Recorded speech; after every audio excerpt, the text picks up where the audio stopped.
voulais savoir en fait ce que tu penses en fait de la place de la femme dans le ministère.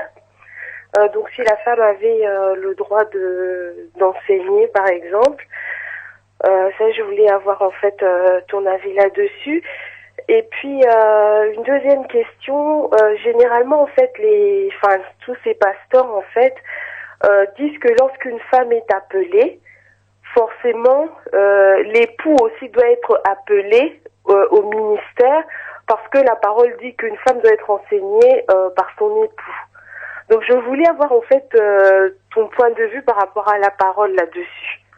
C'est sûr que Dieu qui respecte l'ordre, parce qu'il est dit clairement que Dieu est un Dieu d'ordre. En fait, il n'est pas le Dieu de confusion, littéralement. Il ne peut pas établir l'homme comme étant le chef de sa femme et ne pas passer par lui et passer par sa femme pour l'appeler au ministère. Et c'est le désordre.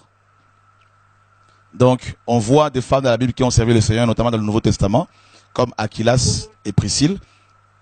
Les deux étaient ensemble comme Andronicus et Junias. Junias dans Romains 16. Les deux aussi étaient ensemble. Donc, je crois qu'une femme peut, si elle est inspirée par le Seigneur, apporter un enseignement inspiré, mais de là à l'établir pasteur, prophète, comme pasteur, apôtresse, pour diriger les églises, non, on n'a pas vu de femme diriger les églises, donc ça c'est le risque à ne pas prendre.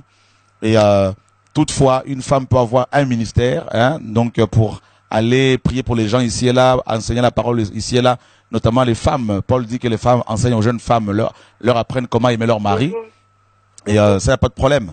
Mais faut vraiment qu'elle soit inspirée, et quand c'est comme ça, vaut mieux qu'elle soit accompagnée de son époux, et pour ne pas justement qu'elle soit trop exposée, parce que sinon c'est des dégâts.